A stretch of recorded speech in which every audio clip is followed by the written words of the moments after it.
Assalamualaikum warahmatullahi wabarakatuh. Sahabat-sahabat dimanapun berada, ini pada keadaan pagi ini sedang di Padepokan bersama Pak Pur dan sahabat-sahabat yang lainnya. Judulnya ngopi bareng Pak Pur. Kopinya belum jadi. Walaupun kopinya masih dibuat sama Pak Mul. Wah, juru kopi. Bukan juru masak, juru kopi. Chef kopi, bartender kopi. Woi, keren temen. Nah, di sini ada Pak Awang dari Jakarta. Condet hadir. Ada Bib Anam dari Cempaka Putih. Ada Pak Taswan. Aduh, saya nama orang ini masuk. Allahu Akbar. Pak Taswan dari Bekasi, Jati Bening ya Pak. Alhamdulillah. Ada Bu Hajah Ayu, ada artis kita Bu Riri. Nah, ini Pak Pur yang saya hormati. Masya Allah. Wah, punya senjata Pak Pur. Pulang korban. Ya, silakan Pak Pur. Ngopi barengnya ini. Ada yang udah pada nyimak tuh. Nyimak, Mas. Wah, saya siap nyimak.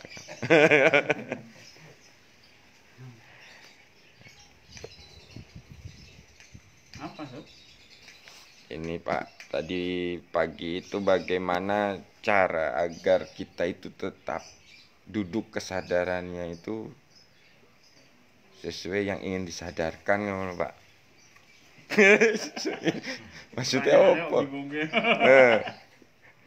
Masih pada bingung ya kesadaran itu. Itu live enggak itu? Enggak live loh. Live Pak. Hah? Live. Live ini Pak di Facebook, live streaming. Biar nanti aja ikutin nanti malam ya. Oh, nanti malam. Kalau buka sekarang nanti malam nggak ada orangnya. Jadi tema yang lain ya Pak. Pertahankan kesadarannya. Oke, oh Pak Kamai, Gresik hadir. Hah?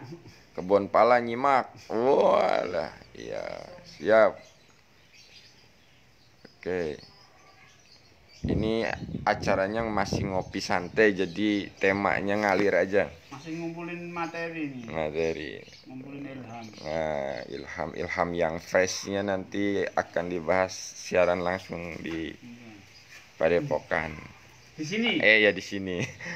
Acara malam Jumat. Nah, DN bareng bersama Pak Pur nanti malam.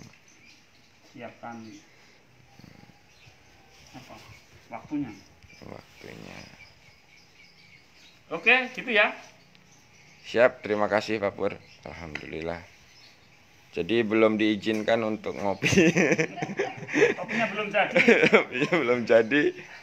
Biasanya ada kopi pahit, kopi manis, ada juga kopi rempah. Macam-macam kopi. Mungkin dari teman-teman ada yang mau nanya lagi? Oh, nggak ada Pak Pur katanya. Nggak ada. Ya sudah segitu aja, kalau gitu saya akhiri aja. Kalau sendiri kenapa? Iya. Kalau saya sendiri kan saya nyimak Pak, ini sekarang kameramen. Nggak apa-apa lah, obrolan ringan-ringan aja Pak. Ada yang mau disampaikan untuk sahabat-sahabat di luar sana Pak, untuk memotivasinya agar tetap terus berjalan lurus ke Allah ya Pak. Ya ATP lah. ATP ya Pak. Yang simple aja. ATP wis. ATP. 3T wis. DNSA. DNSA lho Pak ya. Aja di sini. Karena itu adalah kunci-kunci gardan inti ya Pak. Iya. Kalau nggak dilakukan ya mesti muyur-muyur. Ya.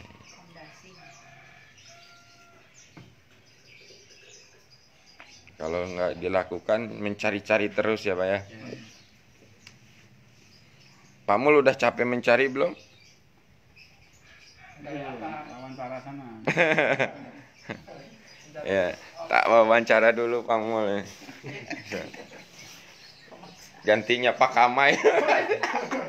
Pak Kamai tak gantiin ke Pak Kamai. Ini bikin kopi. Oke, teman-teman, di sini ada chef kopi kita namanya Pak Mulyono. Mulyadi sih? Oh, Mulyadi, salah teman-teman. Maaf. Ya, Pak Mulyadi. Oh, konco. Jadi Pak Mulyadi ini meracik kopi khas di Padepokan. Nah, ini. Oh, dengan langsung diaduk-aduk. Oh, gitu ya Pak Mul ya, cara buatnya. Siap. Ini namanya kopi apa Pak? Kopi Padepokan. Kopi Padepokan. Kopi Ma'rifat. Kopi Ma'rifat. Kopi Ma'rifat. Sudah jadi. Sudah jadi. Alhamdulillah, ini kopinya sudah jadi. Nah, mohon maaf Pak, kopinya Pak. Gelasnya. Ya, ya, ya.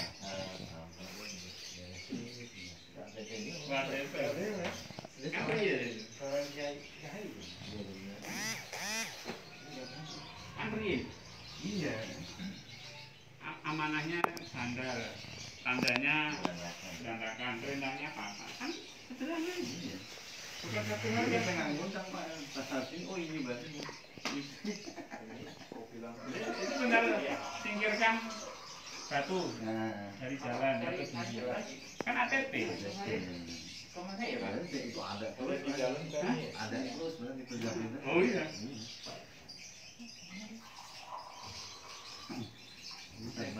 Kita sadari.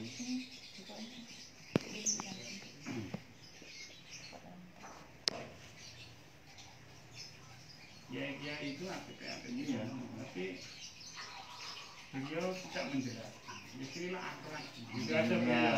Istilah adab itu aja. Pak Pur yang orang ya. Nah ini apa ya rumusnya kan gitu loh. Ya orang itu kalau saya menyebutkan akhlak itu kan orang dia pikirannya itu kemana-mana.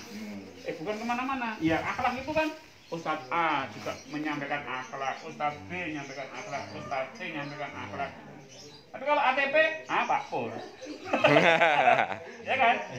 ATP, Pak Pur sudah. Oh, berarti ATP-nya gini. Padahal ATP itu sama dengan ya akhlak tadi akhirnya.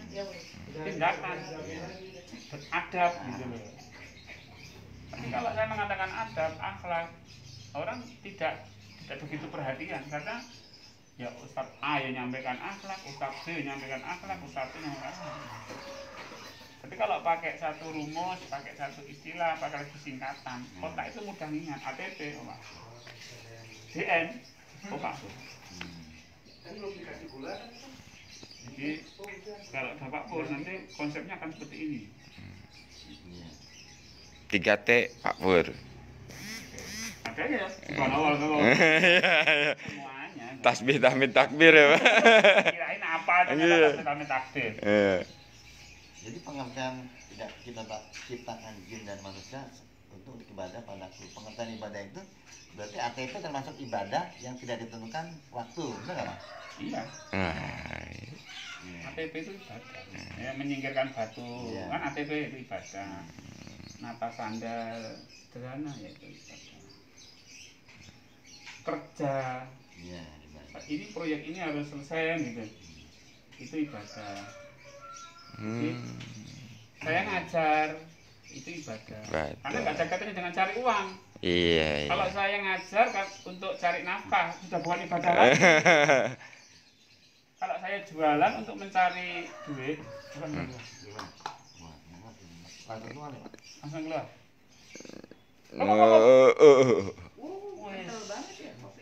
Ini kopi apa ini? Kopi dari Pak Tarman. Oh, kopi dari Pak Tarman ya Pak. Kopi dari Pak Tarman bukan itu Pak? Bukan, belum dibuka. Oh, bukan. Cuma warnanya aja kok Bu. Oh. Oh, itu yang kopi bungkusan itu. Dari Pak itu. Pak Widarto itu kan. Oh iya, yang daripada Widarto. Nanti aja. Oh itu ya. Hmm. Yang kopi lampu kan belum dibuka. Oh iya, berarti menciptakan kita untuk beribadah tuh itu Mas ya, Pak ya. ATP itu dalam segala hal, dalam segala perbuatan itu beribadah kepada Allah itu, Pak. Kalau saya masuk jam 7 pagi ke kantor karena perusahaan, karena instansi saya, ya itu bukan ibadah. Kalau mencari uang, ya bukan ibadah. Atau agar saya masuk tepat waktu, agar presensinya itu tidak terlambat, ya itu bukan ibadah. Tapi kalau saya diperintah Allah untuk datang jam 7 di kantor, nah itu ibadah. Pokoknya yang dikatakan Ada ibadah. kaitan dengan apa? Ya, iya. Kan ibadah, dianggap ibadah itu kalau ada lillahi ta'alanya toh Pak. Kalau tidak ada lillahi ta'alanya kan tidak dianggap ibadah. Misalnya sedekah karena kasihan, itu juga bukan ibadah. Kalau saya diperintah Allah untuk memberi uang ini kepada orang itu ibadah. Jadi kalau mau cari ibadah harus dikaitkan dengan Allah kan? Oh iya. Ini karena Allah bukan. Bukan ibadah. Ibadah itu pekerjaan seorang abdi. Abdi itu abdi. Abdi itu pelayan. Pelayan siapa? Pelayannya uang atau pelayannya Allah? Dia mengabdi kepada uang, mengabdi kepada jabatan, mengabdi kepada profesionalisme, atau mengabdi kepada Allah.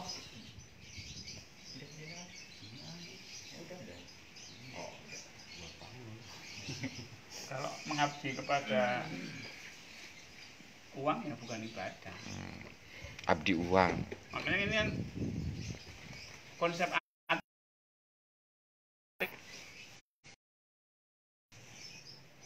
Kadang-kadang sehari-harinya kan kita lupa di situ kok. Begitu merasa ini udah tugas kantor, lupa deh. Kalau itu sebenarnya juga merupakan tugas Allah kan? iya, diperintah oleh Allah. Kita ya.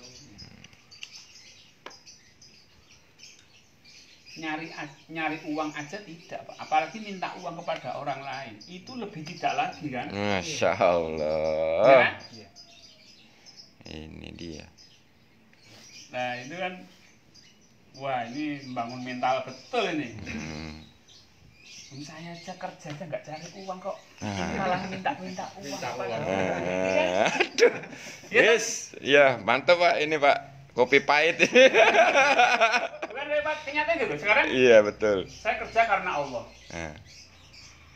Maksud saya minta uang kepada orang kan, loh gimana itu? Gimana Allah tadi? Artinya kan lebih baik saya kerja cari uang daripada saya minta kan gitu. Lah ini saya kerja aja tidak cari uang. Hanya karena Allah aja. Hanya karena Allah. Berarti ini akan membentuk karakter. Ya nggak mungkin lah saya minta uang. Kerja aja saya nggak cari uang kok. Nah itu sudah jelas di situ. Kerja saja Pak Pur itu tidak mencari uang, apalagi mau minta-minta uang kepada jamaah, ya nggak mungkin. Kepada siapapun. Kepada siapapun. Kepada siapapun. Nah ini jangan sampai salah. Makanya kita perlu mengembangkan satu bentuk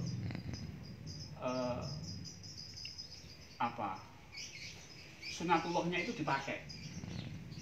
Sunatullahnya dipakai. Misalnya, saya jualan kopi.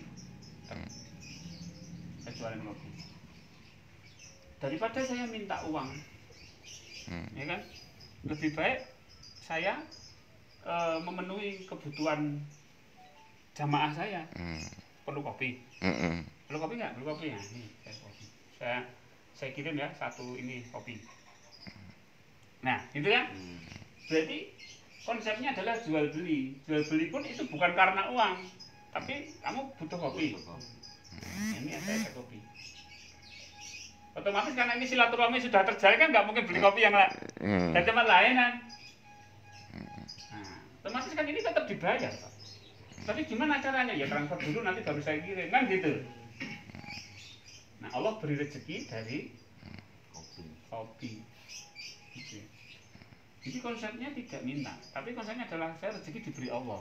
Hmm. Cuma sunatullah ini harus berjalan. Iya. Ini harga kopi berapa? Saya beli kopi misalnya 10.000, saya jual 15.000. Sunatullah. Ya sunatullah kan? Oke.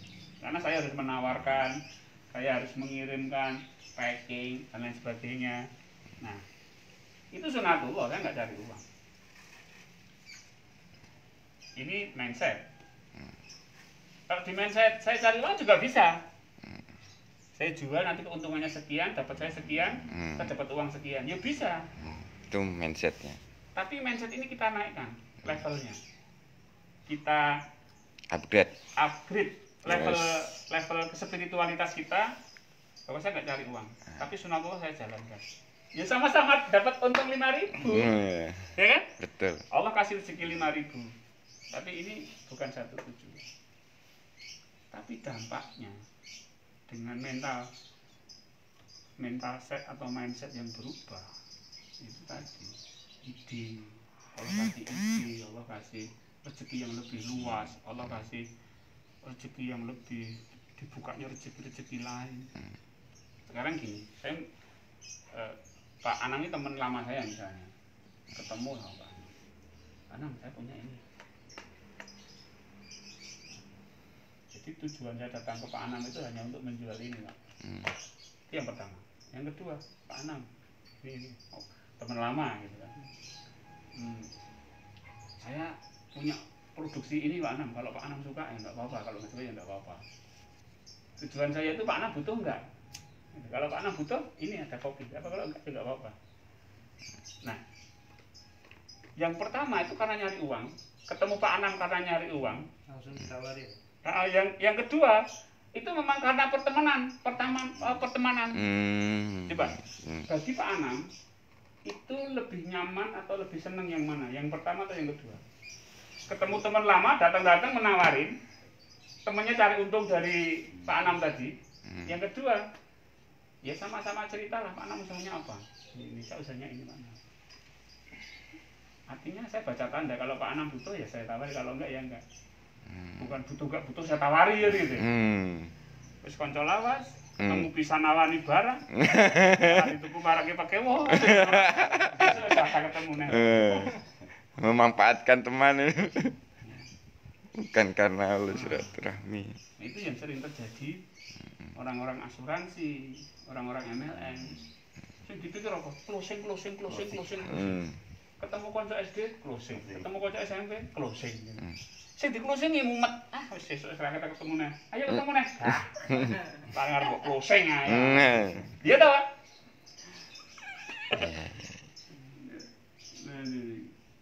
Jadi silaturahmi itu akan nyaman. Tapi kalau ulung wis mencari untung dari pertemanan, nah konco ini guys. Besok lagi. Mindset ini memang perlu ya Pak Pur, ya Allah. Ubah. Nah, saya mengamati, mungkin salah pengamatan saya. Kenapa orang Cina itu kaya-kaya? Karena orang Cina itu muter uangnya muter, Pak. Akhirnya keuntungan besar ya kembali ke dia. Amanahnya pejabat. Kalau tapi tidak karena Allah ya, karena uang. Amanahnya pejabat, tandanya biar dia meng-ACC proyek. Perintahnya apa? Kasih uang. Wah, belikan mobil. Artinya apa? Di situ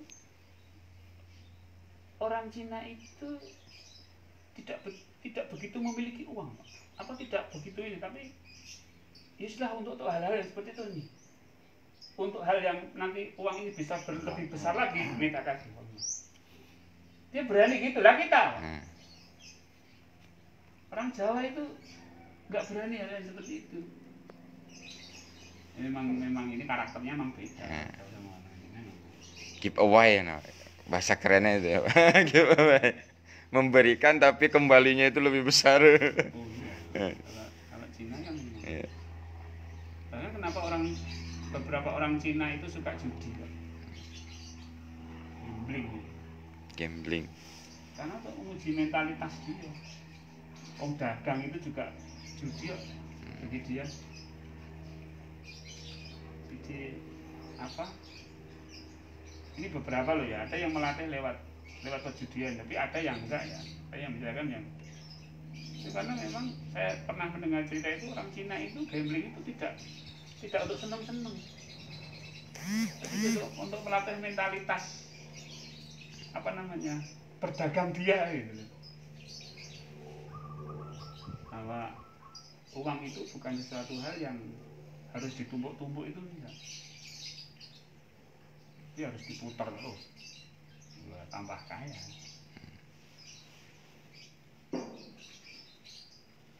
Tapi ya itu kalau kita sebagai orang muslim ya prinsipnya ATP. Kalau misalnya punya usaha ya nggak usahlah kita itu terlalu ingin usaha kita itu cepat besar dengan hutang ini, dengan hutang sana. Ya apa yang ada ini aja, yang real ini aja.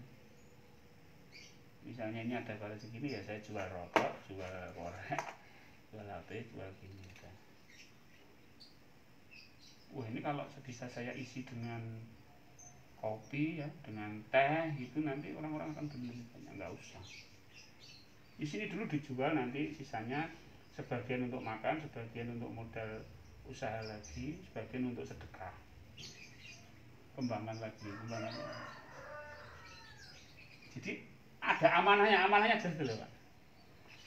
ATP itu kan tidak melampaui batas kemampuan. Adanya becak misalnya, ya sudah becak aja, sudah nggak usah aneh. Pakai nyicil beli ini, Gojek, nggak usah jadi Gojek. Mau beli motor nggak usah, adanya becak. Jadi nanti kita karena apa Pak? Karena konsep Islam itu dari ATP itu akan memunculkan rezeki yang tidak disangka dan solusi yang dari ATP dan solusi yang tidak disangka-sangka juga. Jadi di situ nanti ada keajaibannya, gitu, Pak. Ada miracle-nya kalau kita amanah. Ya. Kalau sudah melampaui ini, artinya dengan hutang sana, hutang sini itu sudah melampaui. Itu miracle-nya nggak keluar lah, kamu pakai nafsu keluar ini. Nah, kalau kita ATP, disitulah muncul keajaiban. Tidak kita sangka-sangka Pak. Kalau disangka-sangka ya namanya bukan keajaiban. Itu di apa namanya? Rekayasa, bukan aja. Kalau tanpa disangka-sangka.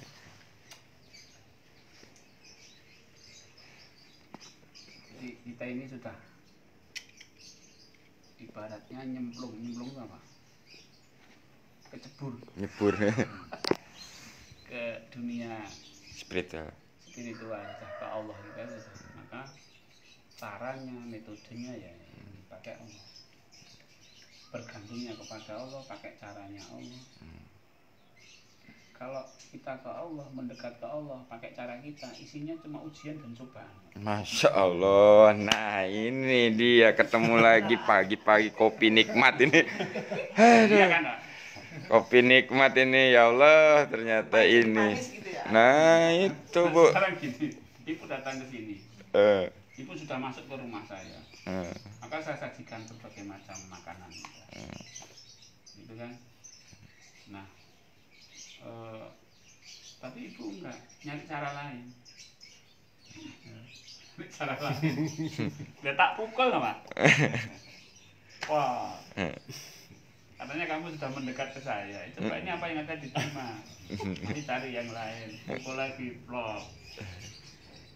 Dia mengatakan, ya Allah, semakin dekat denganmu semakin banyak ujian dan cobaan. Astagfirullahaladzim. Jadi kalau Allahnya saya itu gitu ya. Ya kan? Gitu lagi. Cari yang lain lagi, tak pukul lagi. Wah, gitu. Oh, sadar-sadar gitu. Sadar. Tapi kayak dia ngomong gini, ujian lagi ya. Beri aku kesabaran. Terus gitu lagi, diulang lagi. Tampar lagi, lebih keras lagi. Wah. Oh iya ya, saya harus nerima. Kenapa terkerek dulu? Astagfirullah. Karena kita sudah masuk ke wilayahnya Allah. Jadi wilayahnya Allah itu beliau itu kalau kita sudah ke Allah itu Allah tuh nggak tinggal diam.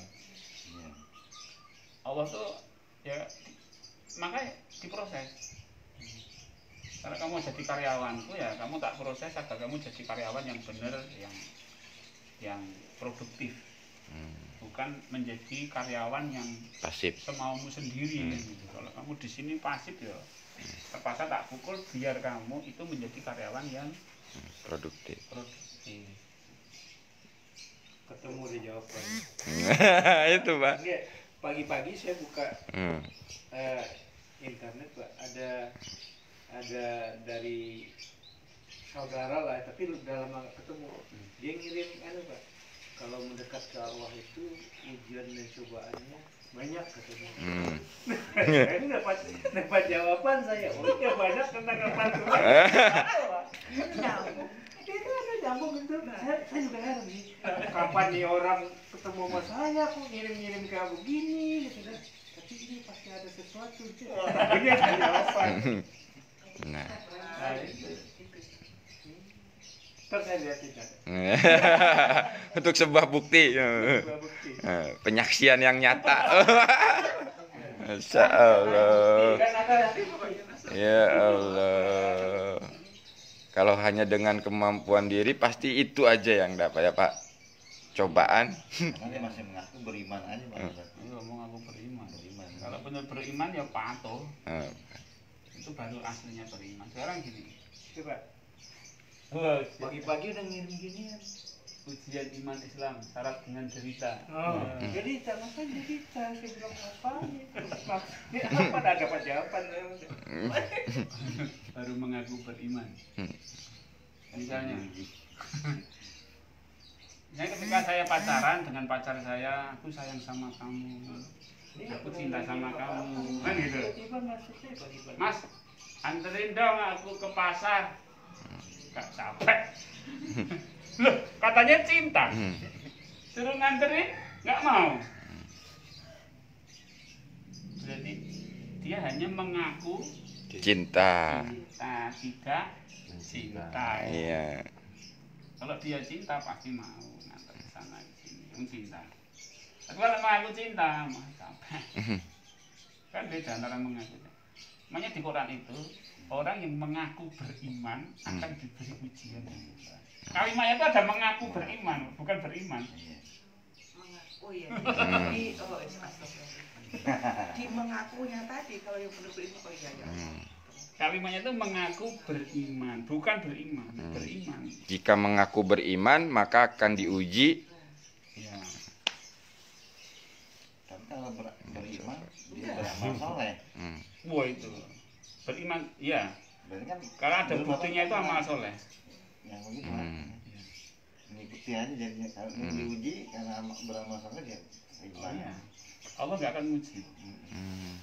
Jadi Allah itu tidak akan menguji kita kalau kita beriman dan beramal soleh. Artinya apa? Kalau kita sadar Allah dan ATP itu tidak akan dapat ujian dari Allah. Masya Allah. Jadi kalau kita itu dapat ujian, nah evaluasi masing-masing. Berarti saya enggak tampar lah gitu. Oh. Udah dikasih apa-apa kok masih nyari yang lain. Ya alhamdulillah itu baru sampai disentil Pak ya, belum sampai nyuksruk gitu. Maka ATP itu tolak balak. Tolak balak. Kalau konsep bergantung hanya pada Allah mengenai uang gitu ya. Tapi anak kan mintanya sama orang tua, istri mintanya sama suami. Tapi kan akhirnya habis tinggal di minta gitu. Enggak, yang bergantung kepada lu orang tua apa anak? Dari sisi anaknya gimana atau dari sisi istrinya? Enggak. Oh, Hmm. yang bergantung kepada Allah itu, yang dalam pertanyaan ibu tadi, itu orang yang dibicarakan itu orang tuanya apa anaknya? Anaknya. Anaknya. Berarti anaknya kan nggak bergantung kepada Allah karena dia masih minta sama orang tua. Ya mungkin gini,